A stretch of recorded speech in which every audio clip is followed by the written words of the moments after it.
Pada video kali ini kita akan melanjutkan ya ke bab 1.2 yaitu konsep dasar pendinginan dan arah perpindahan panas.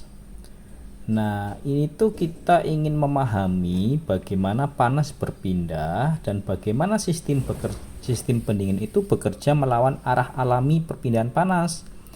Nah, pada gambar Anda lihat ada AC ya, indoor unitnya evaporator dan outdoor unitnya namanya kondensor. Indoor unit itu berada dalam ruangan yang ingin didinginkan, sedangkan outdoor itu berada di luar ruangan yang membuang panas ke lingkungan. Nah, konsep pentingnya adalah bahwa sistem pendingin itu tidak menciptakan dingin, melainkan memindahkan panas dari dalam ruangan ke luar ruangan. Nah, untuk memahami proses ini lebih dalam, kita perlu terlebih dahulu menghilangkan beberapa konsep ya, kesalahpahaman tentang konsep dingin. Oke ya, kita mulai yaitu mitos dingin versus realitas fisikanya. Nah, pada gambar ada gambar es ya, yang menunjukkan bahwa secara alami, secara ilmiah, dingin itu sebenarnya tidak ada. Yang ada hanyalah panas dan perpindahan panas. Oke, konsepnya itu. Dalam fisika, itu pendinginan itu adalah proses heat removal, penghapusan panas. Ya. Saya ulangi ya, heat removal, yaitu pengambilan panas dari suatu sistem. Ketika panas diambil dari suatu benda, suhu benda itu turun dan kita merasakan kondisi itu sebagai dingin. Nah, konsep penting lainnya adalah bahwa energi itu tidak dapat dimusnahkan. Maka energi itu hanya dapat dipindahkan dari satu tempat ke tempat lain. Karena itu, kulkas atau AC itu tidak menghilangkan panas, tetapi memindahkan panas ke lingkungan. Nah, dengan memahami hal ini, kita bisa mulai melihat bahwa pendinginan sebenarnya adalah proses manipulasi energi panas. Nah, sekarang apa itu panas?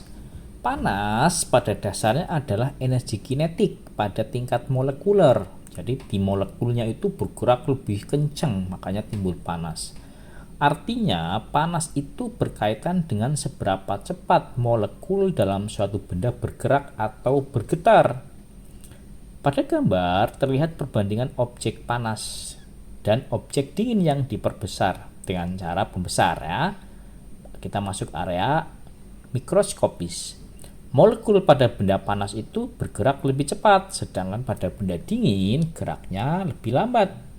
Nah, suhu sendiri itu sebenarnya hanyalah ukuran intensitas energi kinetik molekul tersebut. Jadi, ketika kita mengatakan suatu benda itu lebih panas, itu berarti molekul di dalamnya bergerak lebih cepat. Nah, tujuan teknologi pendingin itu apa? Itu adalah mengurangi energi kinetik dengan cara mengambil panasnya. Oke, memahami ini penting karena seluruh teknologi pendingin sebenarnya bekerja dengan cara mengendalikan energi molekul yang bergetar tersebut. Nah, sekarang dua wajah energi panas. Yang pertama yang ingin kita bahas adalah yang dinamakan panas sensibel, yaitu panas yang menyebabkan perubahan suhu, namanya juga sensible, sense, dirasakan ya. Contohnya ketika air dipanaskan 20 derajat menjadi 40 derajat, itu namanya panas sensibel. Yang kedua namanya panas laten, yaitu panas yang digunakan untuk mengubah suatu zat tanpa mengubah suhu. Contohnya adalah proses air es mencair atau proses pendidihan. Itu enggak berubah temperaturnya 100 ya. Itu proses panas laten. Nah, teknologi pendingin sangat memanfaatkan panas laten, terutama proses penguapan refrigeran.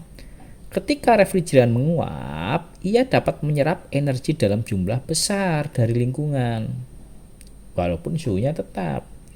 Ya, analoginya itu seperti keringat pada tubuh manusia. Ketika keringat menguap dari kulit, panas tubuh ikut terbawa, sehingga kita merasakan dingin kan? Nah, itulah proses panas laten itu.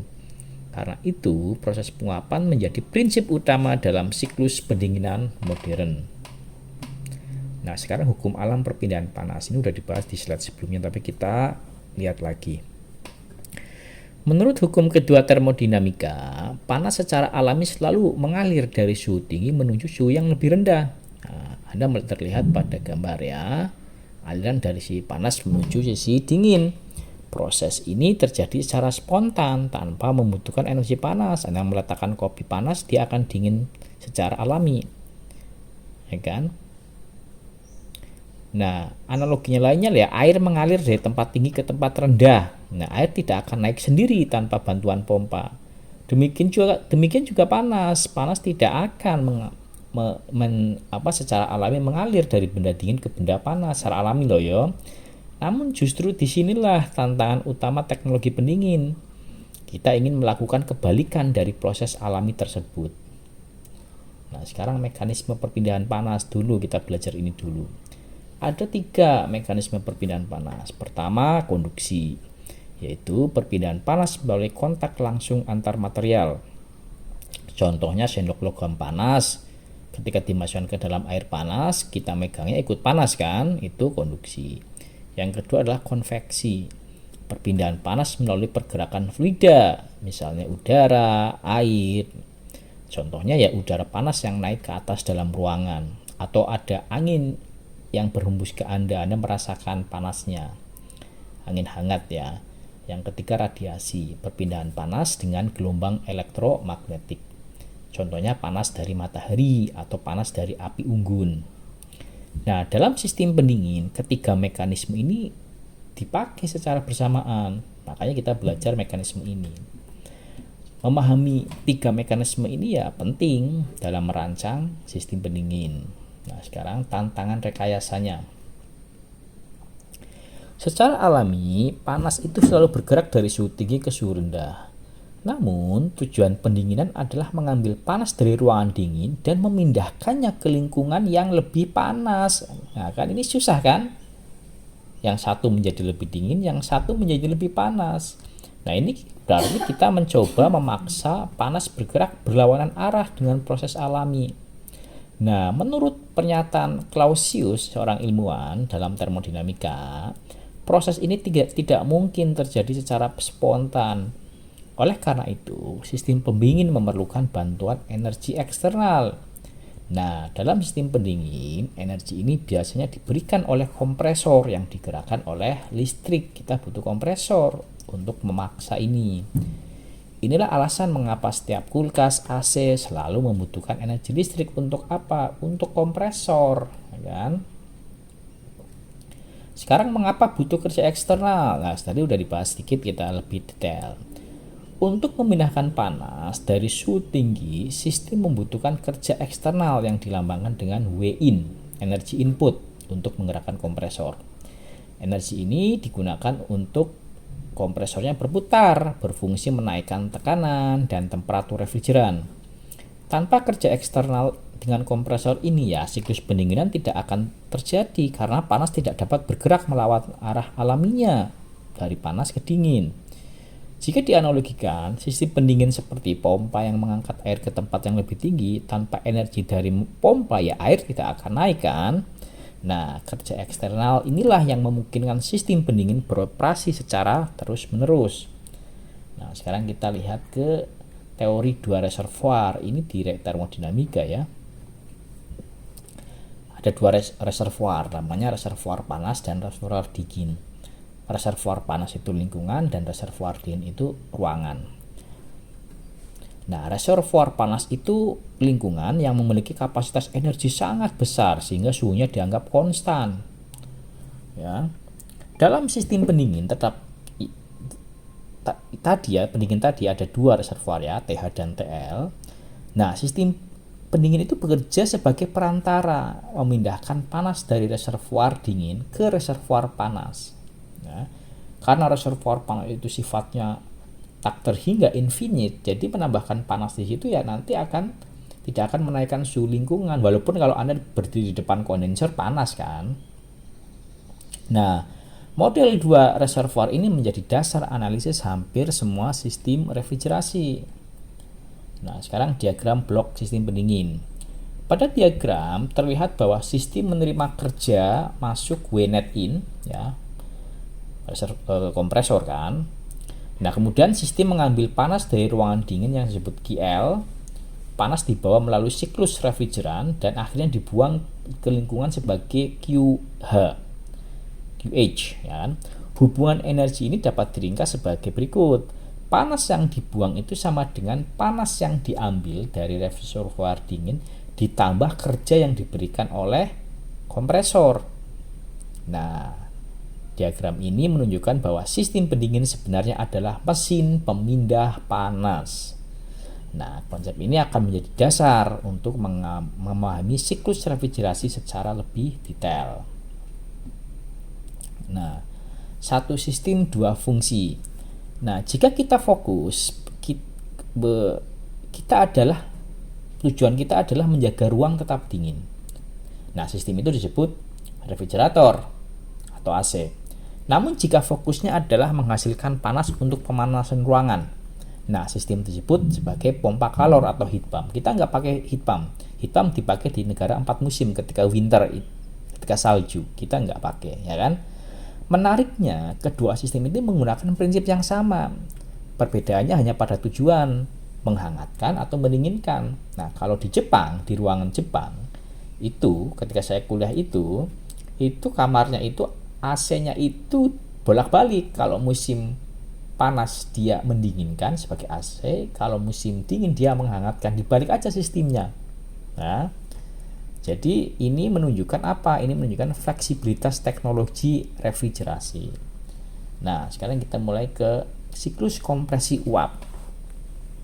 Nah, siklus ini terdiri dari 4 komponen.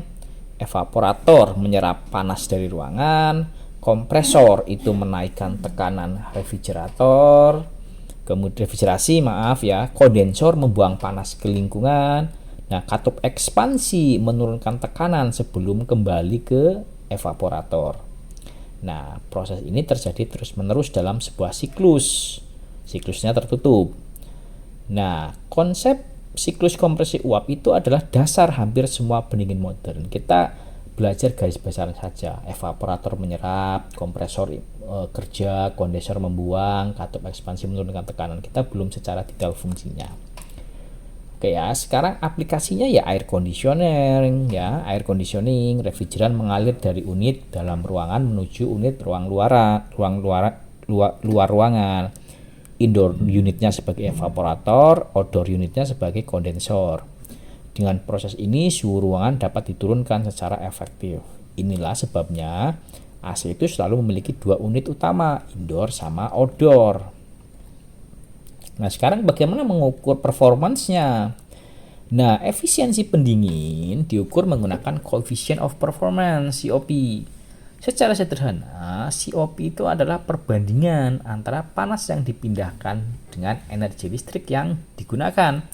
Rumusnya COP itu QL, output yang didinginkan, V in, ya, input yang dibayar. Artinya, semakin besar panas yang dipindahkan untuk setiap unit energi listrik, maka semakin efisien. Ya, satu unit energi listrik bisa membawa 3 output pendingin, berarti 3 COP-nya. Biasanya nilai COP itu lebih besar dari 1 karena sistem hanya memindahkan panas, bukan menciptakan energi. Jadi, COP itu menjadi parameter penting dalam sistem pendingin yang efisien. Nah, sekarang perjalanan energinya. Panas secara alami mengalir dari suhu tinggi ke suhu rendah.